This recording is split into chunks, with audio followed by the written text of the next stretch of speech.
கிறிஸ்துவுக்குள் பிரியமுள்ள சகோதர சகோதரிகளே, பலன் தரும் தேவன் எபிசோட் 1278 கர்த்தரை துதிக்கிறேன், மகிமைப்படுத்துகிறேன்.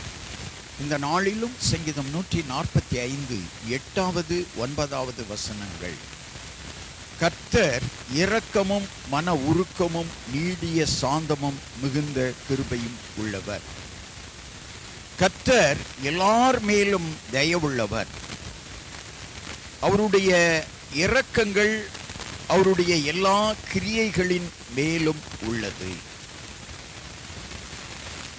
என் மீது இரக்கம் பாராட்ட யாரும் இல்லை என்று கைவிடப்பட்ட சூழ்நிலையிலே வாழ்ந்து கொண்டிருக்கிற சகோதரனே, சகோதரியே, இயேசு கிறிஸ்து உன்னை நேசிப்பதினாலே உன் மீது இரக்கம் பாராட்டுகிறார். அவர் இரக்கமுள்ள தேவன், கொடூரமான தேவன் அல்ல.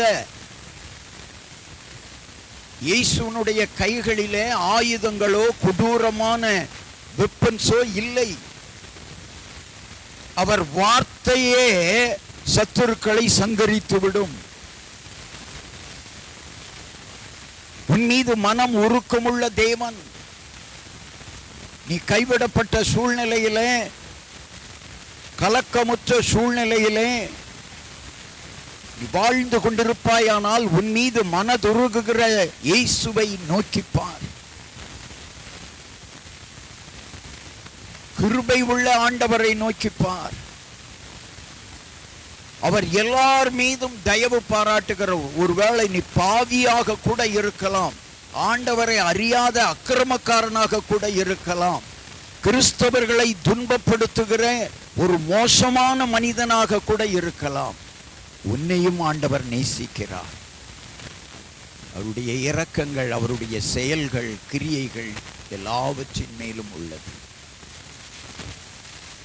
என்னை யாரும் நேசிக்கவில்லை என்று சொல்லி கலங்காத.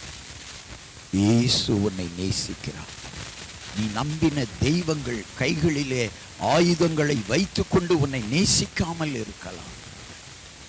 இயேசு உன் மீது மனதுருகி உன்னை நேசிக்கிறார். மகனே, உன்னை நேசிக்கிறார்.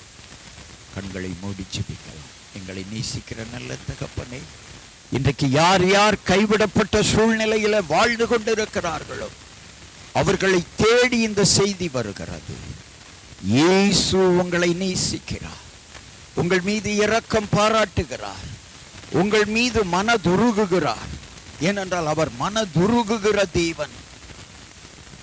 அவர் கையிலே ஆயுதங்கள் இல்லை, அவர் வார்த்தையிலே வல்லமை இருக்கிறது. ஆயுதங்களை காட்டிலும் வல்லமையுள்ள வார்த்தைகள் தேவனிடத்தில் இருக்கிறது. உன் மீது இரக்கம் பாராட்டுகிறார். உன்னை நேசிக்கிறார். உன் சூழ்நிலை ஆண்டவருக்கு தெரியும்.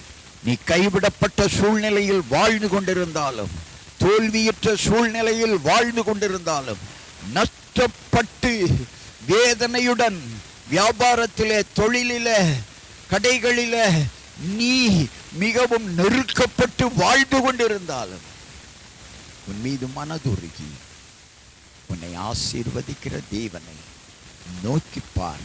நீ பிரகாசம் அடைவாய். இயேசு கிறிஸ்துவின் நாமத்தில் ஜெபிக்கிறேன் பிதாவே. ஆமென், ஆமென்.